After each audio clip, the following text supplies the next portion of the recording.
تم کیا مار دیں گے؟ مار دیں گے، مار دیں گے. تو مارنا چاہے مار لے، میرا وقت نہیں ہے تو نہیں مروں گا، وقت ہے تو برابر مروں گا. اور میں ان شیطانی طاقتوں سے کہہ رہا ہوں جو بولے مار دیں گے. ایک بات یاد رکھو، میں کوئی مرغی کا بچہ نہیں ہوں. ایک بات یاد رکھو، مرغی کا بچہ نہیں ہوں. بات کے حالات تم جانو. پھر میں اتنا آسانی سے جانے والا نہیں ہوں، پیٹھ نہیں دکھاؤں گا انشاءاللہ تعالی. تم کیا تمہارے باپ بھی آ جائیں گے تو سامنے ٹھہروں گا میں انشاءاللہ تعالی. تم زہر دے کے مارے انہوں شہید ہو گئے، تم 2 فیٹ کے سے گولی مارے وہ شہید ہو گئے. اور شہید تو قرآن میں اللہ بول رہا ہے ان کو مردہ مت کہو. تم جب مرو گے تم مردہ رہو گے انشاءاللہ. پس مردن فرشتوں نے جو تلاشی لی تو کیا نکلا؟ فقط ایک دل کے گوشے سے خیال مصطفیٰ نکلا. تمہاری نسلیں فنا ہو جائیں گے، ہم فنا نہیں ہوں گے. ہم ایک گھر سے دوسرے گھر کو منتقل ہوتے ہیں. میری زندگی کا مقصد تیری دین کی سرفرازی. میں اسی لیے مسلمان، میں اسی لیے نمازی. میں اتر پردیش گیا، مختار انصاری کے گھر کو گیا تو اس کے بعد سے سوشل میڈیا پر یہ تمام کے تمام بانکڑے پہلوان شروع ہو گئے، تیرے کو مار دیں گے پورے کے پورے. ارے بھائی میں اخلاق کے گھر کو بھی گیا تھا، میں جنید اور نصیر کے گھر کو بھی گیا تھا جن کو زندہ جلا دیا گیا گھاٹ میکا کے. میں ان لوگوں سے کہنا چاہ رہا ہوں جو مجھے دھمکیاں دے رہے ہیں، ایک بات یاد رکھو، میں جس دین پر چلتا ہوں نا، میں ان سے مخاطب ہوں. میں جس دین پر چلتا ہوں نا، میرے کو یہ دین ایسا چمن میں چل کے نہیں ملا. میرے کو یہ دین میرے کو بادشاہ کے محلوں سے نہیں ملا. میرے کو یہ دین مجھے نرم نرم قالین سے چل کر نہیں ملا. میرے کو یہ دین مجھے ملا تو بدر اور حنین سے ملا. یہ دین مجھے ملا تو احد سے ملا. یہ دین اگر مجھے ملا تو کربلا سے ملا. اس دین کی بنیادوں میں عباس علمبردار کا خون ہے. ظالموں، تم مجھے جانتے نہیں، تم میرے دین کو نہیں جانتے. مار دیں گے. تو مارنا چاہے مار لے، میرا وقت نہیں ہے تو نہیں مروں گا، وقت ہے تو برابر مروں گا. تم کیا مار دیں گے؟ مار دیں گے. ارے ظالموں، قرآن میں اللہ لکھ رہا ہے کلو نفس ذائقۃ الموت. اور میں ان شیطانی طاقتوں سے کہہ رہا ہوں جو بولے مار دیں گے. ایک بات یاد رکھو، میں کوئی مرغی کا بچہ نہیں ہوں. ایک بات یاد رکھو، مرغی کا بچہ نہیں ہوں.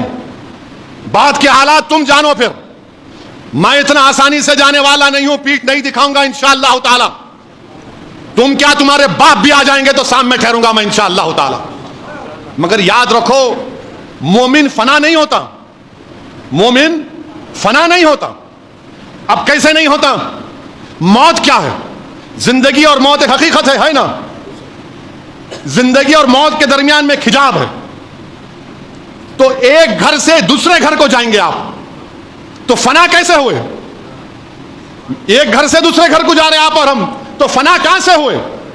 تم فنا ہو جاؤ گے، ہم فنا نہیں ہوں گے انشاءاللہ تعالی.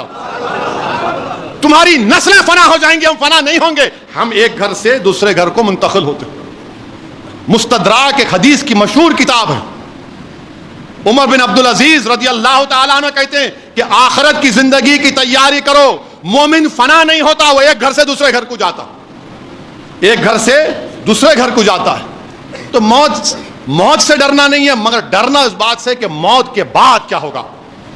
جب خبر میں جائیں گے، جب حساب کتاب ہوگا، جب پوچھا جائے گا، جب تم سے اور ہم سے پوچھا جائے گا، اور انشاءاللہ تعالیٰ جب ہم کو رسول اللہ صلی اللہ علیہ وسلم کا چہرے مبارک دکھا جائے گا تو ہم پکار کر کہیں گے یہ میرے آقا ہیں انشاءاللہ، میں ان کا امتی ہوں، یہ محمد صلی اللہ علیہ وسلم ہے.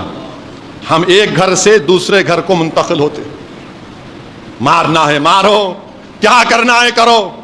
تم زہر دے کے مارے انہوں شہید ہو گئے. تم زہر دے کے مارے انہوں شہید ہو گئے. تم 2 فیٹ کے سے گولی مارے وہ شہید ہو گئے.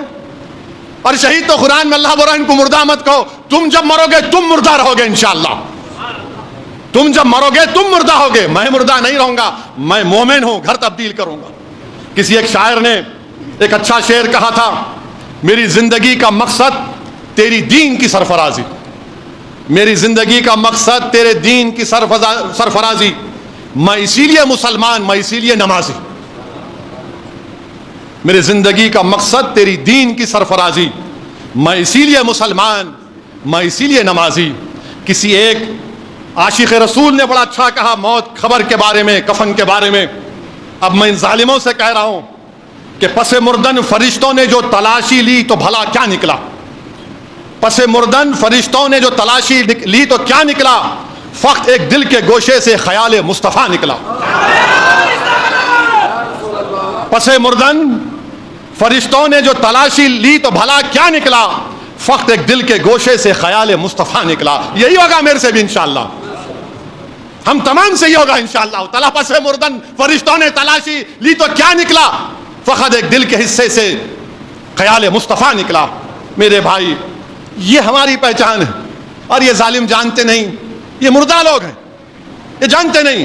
ایک صحابی رسول تھے ابو سعید خثیمہ رضی اللہ تعالیٰ عنہ، ضعیف ہیں، بیٹا بدر میں شہید ہو گیا، احد کی جنگ ہے، رسول اللہ صلی اللہ علیہ وسلم کا جا کر عرض کرتے رسول اللہ صلی اللہ علیہ وسلم آپ میرے لیے دعا کریے۔